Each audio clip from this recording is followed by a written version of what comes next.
Welcome to Insanity Fair. This video is really a continuation of a video that I made a few weeks ago now, in which I talked about Mohammed and what he believes.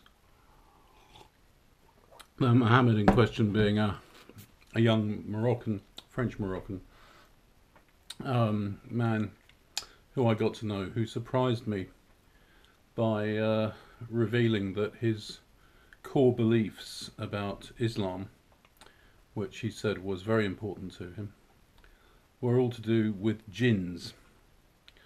The jinn is what we call a genie. The most famous jinn of all is from the 1001 Nights, and it's the jinn of Aladdin, from the lamp, the genie that comes out. But it's more commonly, I suppose, translated as spirit. And this young man, Mohammed, he clearly believed that he was surrounded, that he and all of us, we were all surrounded by these spirits, most of whom are evil spirits. And so every illness, every piece of bad luck, every evil thing that happens to anybody is all the result of the actions of these evil spirits. And so the work of the good Muslim is to maintain a battle against them. Now, I realised that I was actually wrong in a very important way about this aspect of Islam, I suppose you'd have to call it, because I thought that there was a kind of popular Islam which just had this kind of ridiculous superstition in it, and that Muhammad and the people like him were ignorant of mainstream Islam, which he did certainly seem to be. For example, he didn't know that there was an important difference between Sunni and Shia interpretations, although that may have been just because he wasn't used to talking about it in French. But anyway, the important thing that I have realised now is that actually this is an important aspect of mainstream Islam, and that he was quite right, really, to see it as a central message of the religion. And to explain that, I thought the fairest thing to do would be to find some authoritative source. And so I have here an introduction called The World of the Jinn, which is available online, and it's from, oh, I haven't got it here, it's from the Coordination of the Dawah. I'll put a comment with where it's from. It's an office in Saudi Arabia, which exists to promote knowledge about Islam. So this is pretty much the official version. Okay, The World of the Jinn.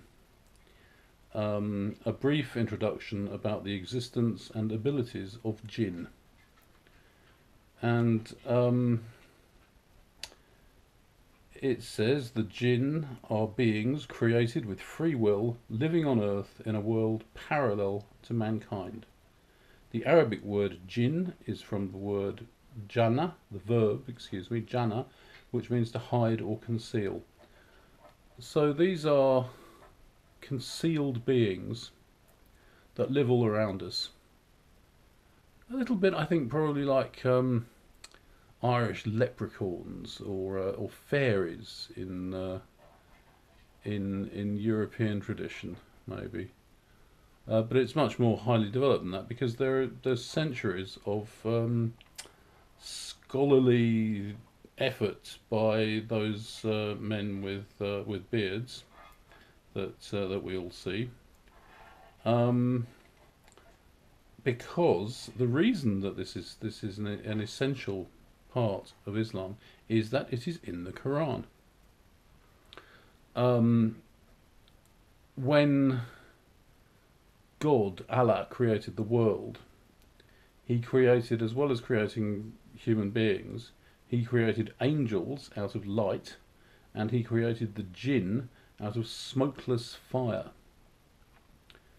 And this means that they have a fiery nature, and there's a great deal of, as I say, learned opinion that has, over the centuries, worked out what that means. And it says here, jinns can be Muslims or non-Muslims. However, due to their fiery nature, the majority of them are non-Muslims. All these non-Muslim jinns form a part of the army of the most famous jinn, Satan, or Satan, I think they call him in Arabic.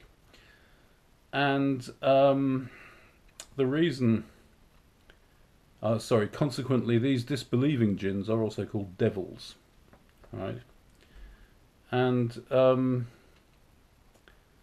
the reason for this, again, I mean, there's impeccable religious authority for this. The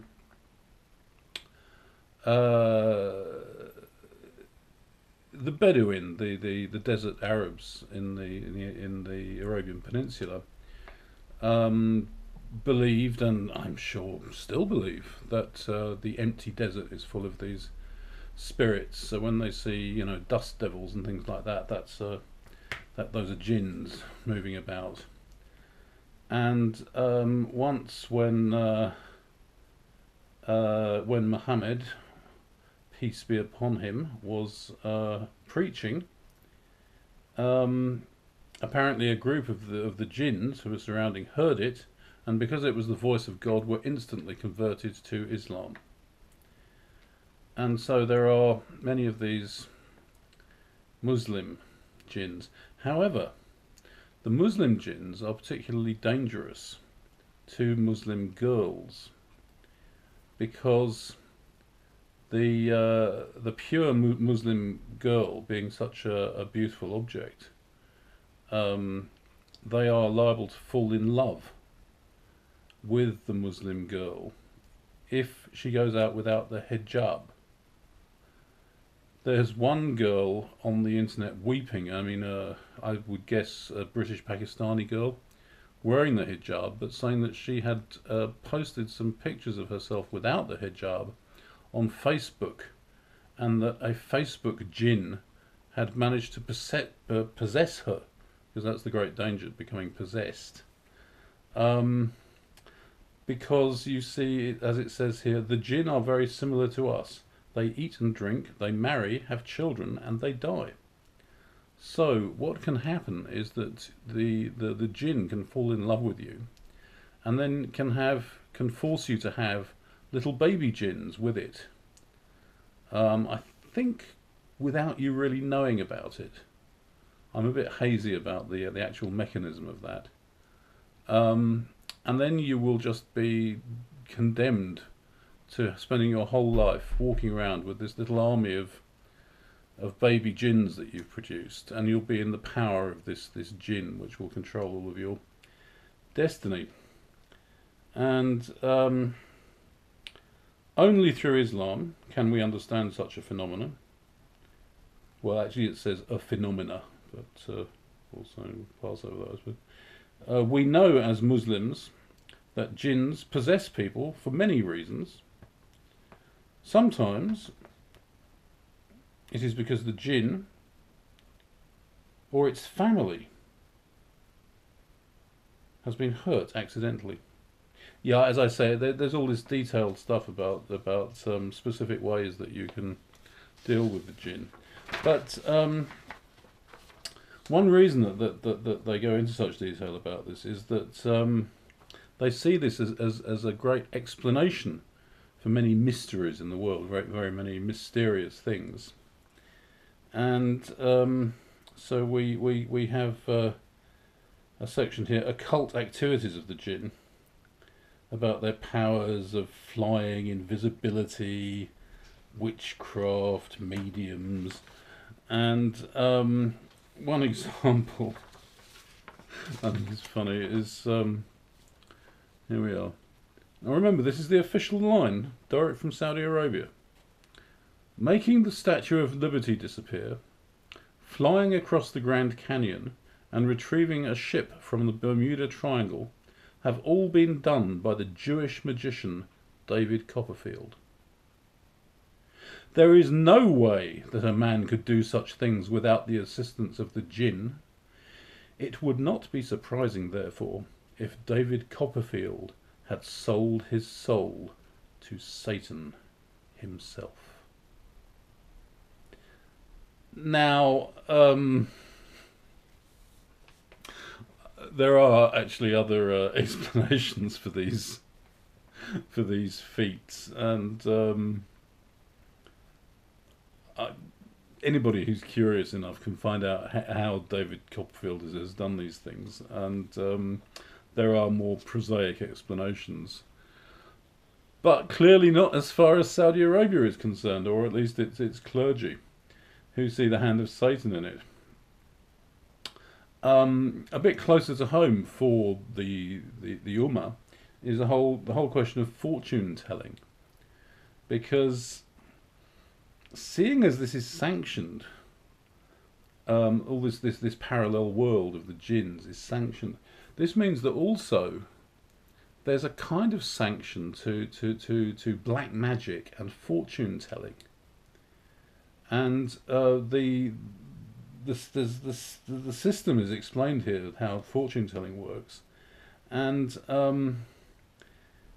this means that you do a kind of deal with a jinn, and the jinn, because they live in the same parallel world as the angels, they can go and eavesdrop on the conversation of the angels, who might talk about the future, and then the jinn can come back to the fortune teller, and then the fortune teller can repeat it to his client.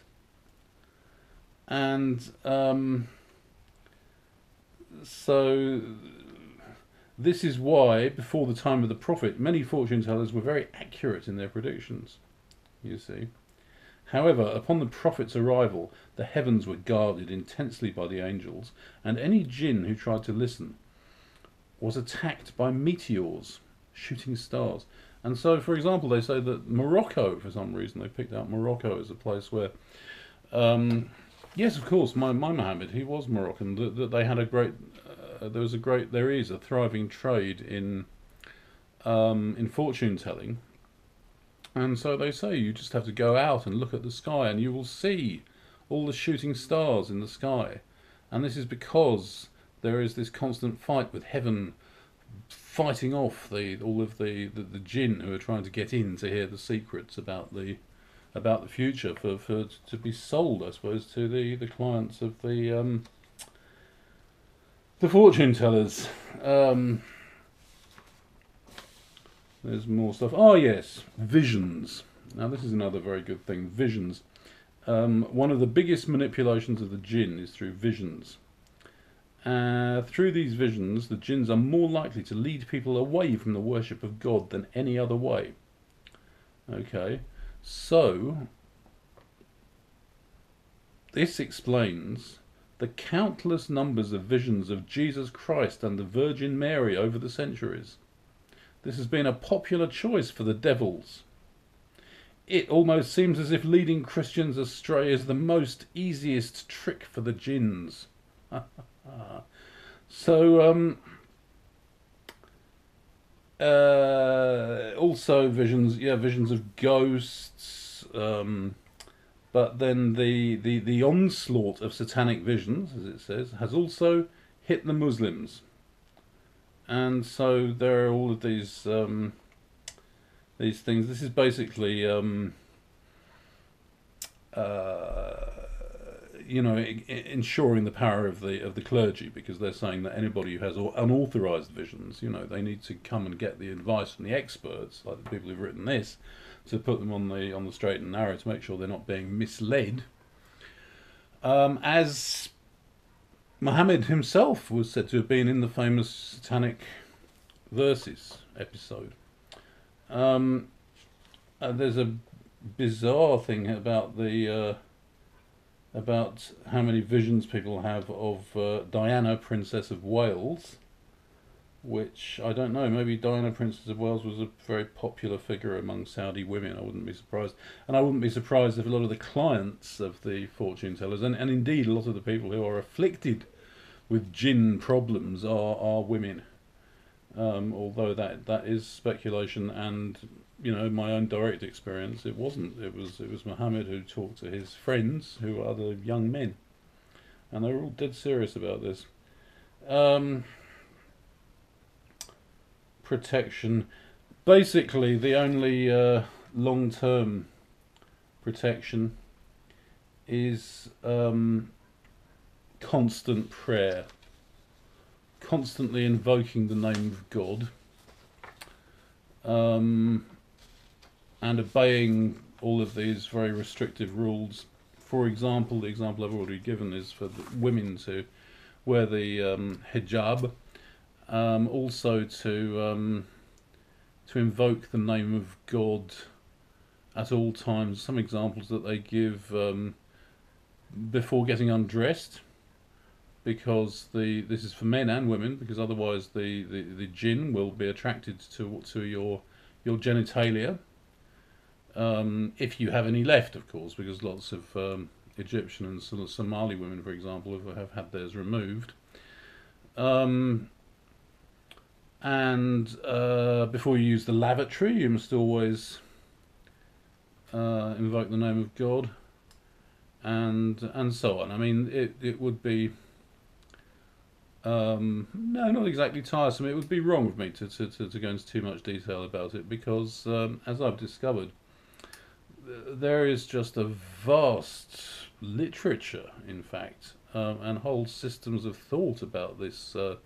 It's an important branch of what I suppose we would call Islamic science, and I think a lot of Muslim people today would prefer still these kinds of explanations of the problems that they and their families and friends encounter in life, than the the prosaic explanations given by science and medicine and education and all of that sort of thing.